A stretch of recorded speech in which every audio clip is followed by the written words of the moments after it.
आपने जितनी बजट लाई है, आप सीधा का सीधा कॉर्पोरेट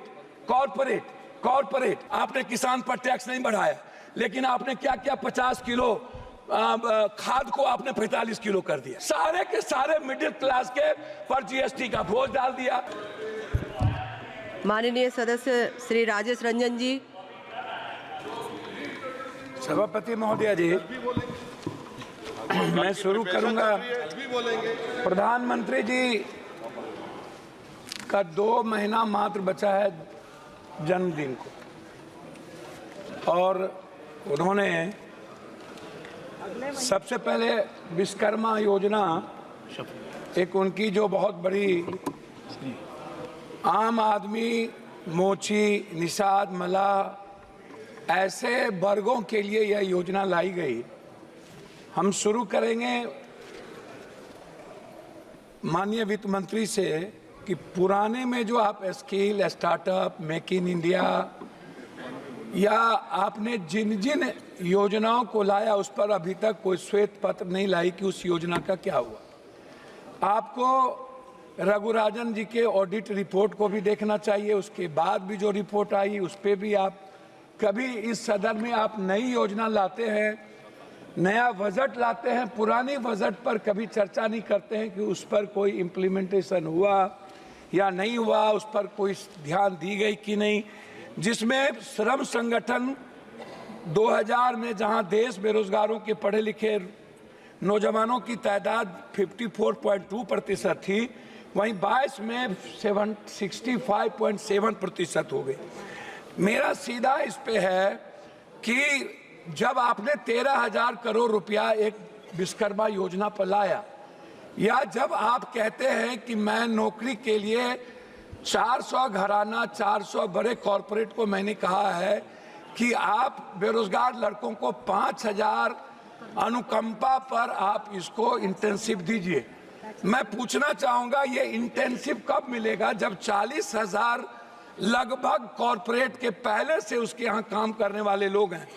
तो 2 करोड़ की योजना में, 2 करोड़ की नौकरी में 25,000 एक कॉरपोरेट पर कहां से वो आएगा, ये जरा सा हमें बताएं। ये कौन सा झूठ वाली बात है बेरोजगारों के लिए। दूसरी चीज, रोजगार पर जब आप बात करते हैं तो इस देश में सबसे ज्यादा इंडस्ट्री किस पर है? वो है फूड प्रोसेसिंग पर, वो है पर्यटन पर, वो है टेक्सटाइल पर, बुनकर पर, वो है कालीन पे। टेक्सटाइल योजना पर इनका टैक्स कितना बड़ा आप उसको देख लीजिए कि टेक्सटाइल पर इन्होंने कोई छूट नहीं दी, कोई टैक्सेस नहीं दिया और टैक्स को बढ़ा दिया। जब हम टेक्सटाइल को बढ़ावा नहीं देंगे तो रोजगार कहां से डेवलप होगा? तो जब हम फूड प्रोसेसिंग, जो सबसे ज्यादा यूपी, बिहार या जहां पर भी दलहन तेलहन, जब हम बात करते हैं मक्का की, मखान की, दूध प्रोडक्टिविटी की, उसके चीजों की, उस पर टैक्सेस को आप बढ़ाए हुए हैं। आप जो सबसे ज्यादा काम करने वाली 70-80% महिलाएं हैं, हमारी बेटियां हैं, उस पर आपके लिए कोई नई योजना नहीं है। आपने क्या किया?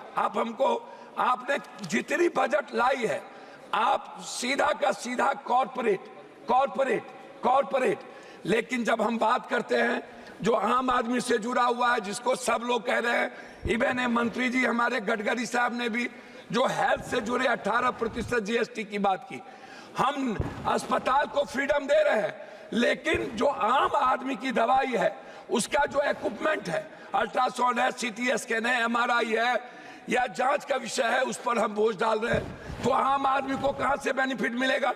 अभी सबसे बड़ी बात क्या है, बैंक की जब बात आती है अध्यक्ष सभापति महोदया, तो बैंक क्या करती है? हमारे यहाँ बिहार में 100-200 रुपया वाला गरीब लोग बाहर में काम करते हैं, वो बैंक को 100-200 रुपया, 1000 रुपया भेजता है। बैंक मिनिमम बैलेंस के लिए 1000, 5000, 7000 रुपया काट लेता है। अब आप बताइए, क्या आपने इसको रोकने का कोई प्रयास किया कि बैंक उस पैसे के, जो मिडिल क्लास और गरीब का पैसा है, जो बाहर से अपने माँ बाप को भेजता है, वो पैसा ना काटे? ये इस पर आपने कभी चर्चा की कि बैंक जिस तरीके से आज बैंक आपका बैंक आपको कितना पर लोन देता है, आपने बैंक को क्या बेनिफिट दी, या बैंक को आपने क्या कहा? जो बांग्लादेश में आज जो मोहम्मद यूनुस को वहां बनाने की मांग उठी, क्यों उठा, उसका कारण क्या था? उसके सबसे बड़े कारण थे कि उन्होंने बैंकिंग सेक्टर को आम लोगों के लिए उसके लिवलाइज, उसको लोन का, उसके ब्याज और उसकी सूद को कम किया। लेकिन क्या मिडिल क्लास कोई गरीब आदमी कर सकता है? हम आते हैं किसान पर, आपने किसान पर टैक्स नहीं बढ़ाया, लेकिन आपने क्या किया, 50 किलो खाद को आपने 45 किलो कर दिया, आपने 40 किलो कर दिया। मैं जानना चाहता हूं कि 45 किलो को 50 किलो को क्यों कम कर दिया? दूसरी चीज जो सबसे बड़ी बात है, उसको मैं आपसे कहना चाहूंगा कि मैडम, बार बार रोजगार की बात होती है, बार बार यूथ की बात होती है, एजुकेशन की बात होती है। हमें आप मैडम बताइए, दलितों को स्कॉलरशिप मिलता था, स्कॉलरशिप में अब क्या किया गया, उस दलित के स्कॉलरशिप को रोक दिया गया। कहा गया पहले तुम एडमिशन लो, 60% जब तुम्हारा, मैडम मैं आ रहा हूं, 60% जब तुम्हारा होगा अटेंडेंस, तब हम तुमको स्कॉलर देंगे। इस तरह मिनिमम मदरसे की आप चीजों को 2 करोड़ कर दिए। आप अल्पसंख्यक जैसे मौलाना आजाद जो फेलोशिप था उसको आपने बंद कर दिया। आपने बजट को आपने सीधा 117 करोड़ पर ले आया अल्पसंख्यक के लिए। तो जो आप सबका विकास, सबकी बात करते हैं नरेंद्र मोदी जी की सरकार। मेरा मैडम लास्ट है बिहार से। बिहार सरकार ने लगातार बिजली को लेकर के वन नेशन, जैसे वन नेशन वन एजुकेशन की बात उठती रही, वन नेशन वन हेल्थ जो हमारे राजस्थान की सरकार ने किया, बिहार सरकार ने 4 चीज आपको भेजा है। एक भेजा है वन नेशन वन टेरिटरी, बिजली पर जो सबसे ज्यादा मांगा, 4000 करोड़ रुपया बिहार सरकार पर अब ज्यादा बोझ पड़ता है। धन्यवाद। मैं कम कर रहा हूं, 70 पैसा मैडम, 70 पैसा एक आदमी पर पड़ता है। दूसरा, लगातार बिहार सरकार की ये योजना है हाई डैम से 40,000 करोड़ विद्युत परियोजना को बढ़ावा देना, हाई डैम, जिससे पूरा का पूरा कोसी, सीमांचल, मिथिलांचल को बढ़ावा मिलेगी। मैडम क्या हुआ इस बजट में? क्या आपने नेपाल सरकार से बात करके आपने हाई डैम बनाने की परियोजना की?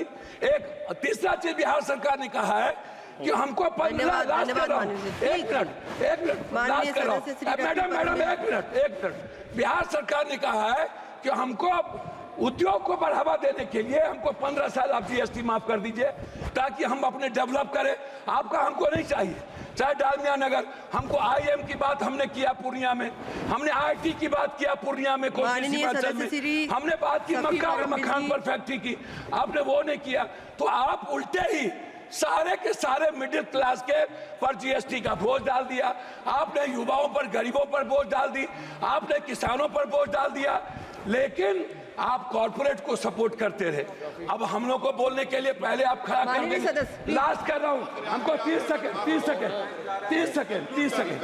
हम 30 सेकंड के लिए 30 सेकंड कंप्लीट। मेरा आग्रह ये है कि कम से कम बिहार के लिए मेरा आग्रह आपसे है कि विशेष पैकेज, विशेष राज्य की बात हमारे मुख्यमंत्री करते रहे हैं, हम लोग मिलकर विशेष पैकेज वाटर, पर्यावरण और जलवायु और पर्यटन, सबसे विशेष पैकेज हम कोसी सीमांचल के लिए विशेष पैकेज की मांग करते हैं ताकि मक्का और मखान पर आधारित फैक्ट्री को डेवलप करें।